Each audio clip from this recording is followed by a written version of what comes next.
बिस्मिल्लाहिर्रहमानिर्रहीम, अस्सलाम वालेकुम। चाइना ने ओपनली आज इंडिया को धमकी देते हुए कहा है कि तुमने जो आखिरी हद थी चाइना की उसको भी क्रॉस कर दिया है और तुमने आग से खेलने का फैसला किया है। अब जो तुमने फैसला कर ही लिया है कि तुमने आग से खेलना है, अब चाइना तुमको जो जवाब देगा उस पर ना तो भारतीय कौम को कुछ सरप्राइज होना चाहिए और ना ही भारत की हुकूमत को और दुनिया को भी, क्योंकि तुमने आखिरी हदें जो थी जिसको हमने हमेशा मना किया वो पार कर दी। हुआ क्या है जरा बैकग्राउंड समझ लीजिए। मजीद डिस्कस करने से पहले इस वीडियो को लाइक करें, हकीकत टीवी को सब्सक्राइब करें और बेल आइकन पर जरूर क्लिक करें। हुआ यूं है कि चाइना के इंडिया के साथ आप जानते हैं इस वक्त बड़ा शदीद फड्डा है। इंडिया ने इस वक्त फैसला ये किया है कि ताइवान का चूंकि नेशनल डे था और ताइवान की प्रेसिडेंट ने आकर नेशनल डे पर पूरी दुनिया को अपने साथ में लाने की बात की और इस सूरत हाल के अंदर उनका नेशनल डे मनाया गया। अब हमेशा से असल में पॉलिसी ये रहती है कि इंडिया कभी भी ताइवान का नेशनल डे सेलिब्रेट नहीं करता, क्योंकि इंडिया, पाकिस्तान और जितनी कंट्रीज हैं दुनिया के अंदर 18 तो ममालिक है जिन्होंने ताइवान को तस्लीम किया और वो भी छोटे छोटे ममालिक हैं। अगर वो दुनिया के वजूद पर ना भी रहे तो फ़र्क ना पड़े दुनिया को। इस सूरत हाल के अंदर ताइवान को दुनिया में किसी ने तस्लीम नहीं किया है। उसकी एक पॉलिसी है one China policy two system, यानी ताइवान चाइना का ही हिस्सा लेकिन टू सिस्टम है।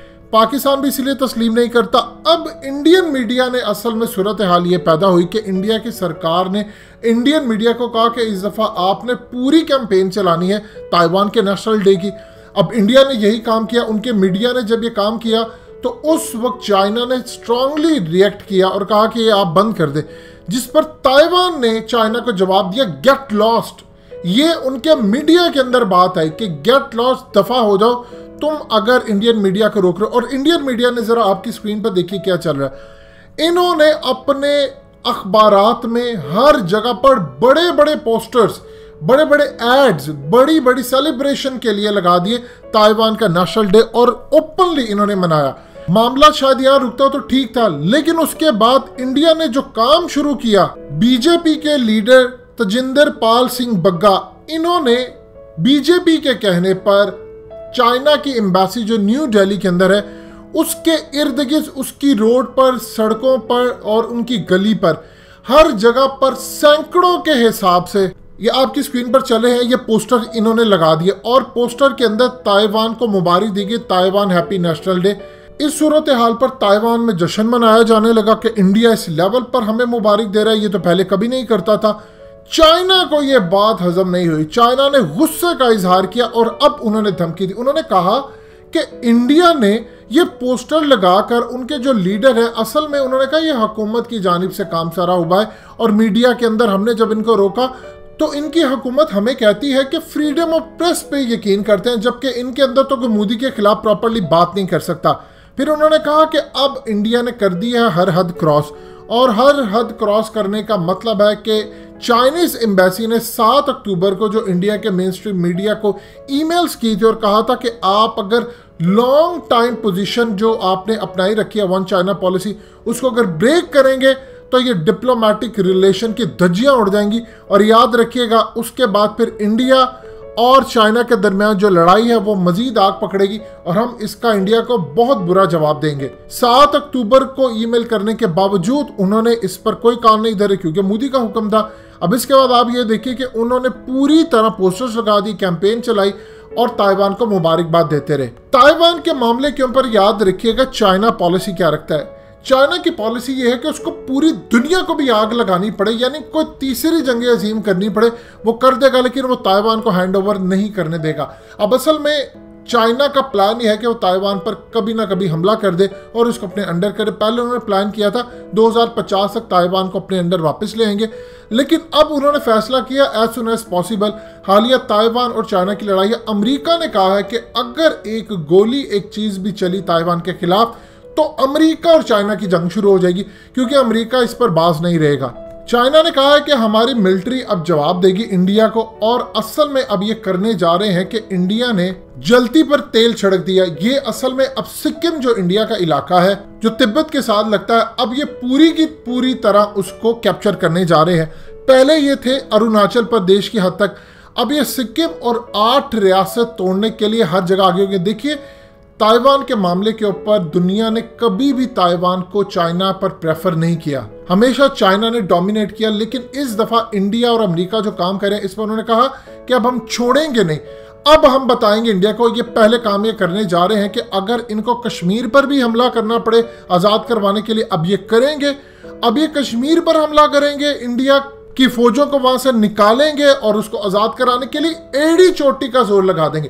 पाकिस्तान को बैक करेंगे, सिक्किम को अलग करेंगे, अरुणाचल को तोड़ेंगे, 7 सिस्टर रियासतों को तोड़ेंगे और उसके बाद ये पूरी तरह आपको एग्रेशन नजर आएगा। और सबसे बड़ी बात यह है कि अब जो सर्दियां आ रही है, शायद चाइना ने सोचा था कि कुछ मामला हल्का भी अगर रखने की जरूरत पड़े, मुज़ाकरात, अब चाइना नहीं ये काम करेगा। अब चाइना पूरी तरह इंडिया को जवाब देगा। आप ये देखिए कि पीयू सर्वे हुआ है, इन्होंने पूरी दुनिया में सर्वे किया और सर्वे के नताइज ये आए कि 74% पूरी दुनिया की आबादी कहती है कि वो चाइना से नफरत करते हैं और चाइना हर फसाद की जड़ है जो कोरोना की वजह से हुआ।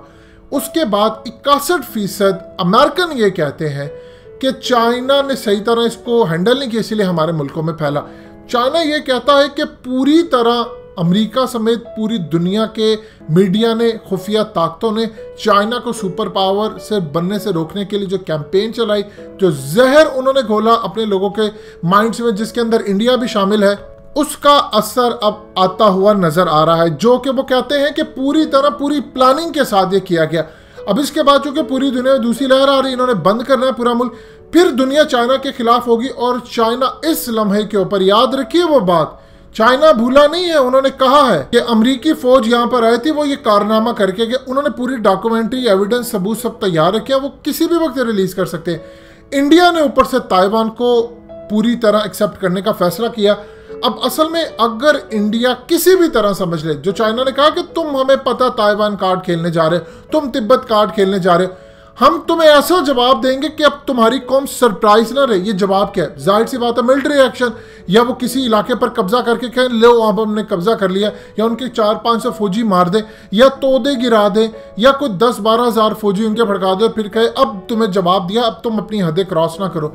आप सोचिए अगर चाइना सिर्फ ताइवान को एक्सेप्ट करने के ऊपर उस मुल्क के खिलाफ जंग छेड़ दे, फौजी उतार दे, तो सोचिए क्या लेवल होगा उसकी तैयारी का। इस सूरत हाल के अंदर इंडिया को अब समझ आ गई कि उसके साथ होने क्या जा रहा है।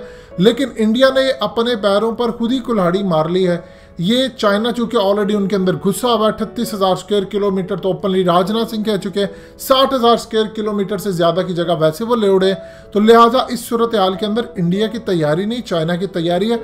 अब चाइना जो जवाब देगा उसकी गूंज दुनिया के कोने कोने तक जाएगी और इंडिया को ये समझ नहीं आ रही। एक बात याद रखिएगा, जिस वक्त चाइना की जानिब से, क्योंकि पाकिस्तान चाइना के साथ कनेक्टेड है, वहां से वो ऑर्डर करेंगे कि अब वक्त आ गया कि अब चढ़ाई करें, तो याद रखिएगा फिर पाकिस्तान की फौजें पूरी तरह कश्मीर में दाखिल हो जाएंगी। और बार बार जो इंडिया की इंटेलिजेंस की रिपोर्ट ये कह रही है कि जब ये हमला करेंगे तो स्कर्दू से चाइना के J-20 उड़ेंगे और वो उड़कर कश्मीर पर हमला करेंगे। और अगर पाकिस्तान को जरूरत पड़ी, आप देख लें अजरबैजान और आर्मीनिया के मामले के ऊपर कितनी बड़ी कामयाबी होगी तैयब उर्दगान को। अगर जरूरत पड़ी तो अफगान तालिबान और उसके अलावा तुर्की और ईरान को कहा जाएगा कि वो पाकिस्तान का साथ दे, चाइना बैक करेगा।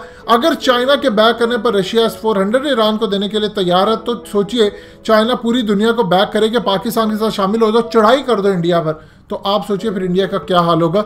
इंडिया ने ये गलती की है, लेकिन फेवर इंशाल्लाह ये पाकिस्तान को मिलेगी। दोस्तों, हकीकत टीवी को सब्सक्राइब करना मत भूलिए, वीडियो को लाइक करें, शेयर करें और कमेंट सेक्शन में अपनी राय का इजहार जरूर करें।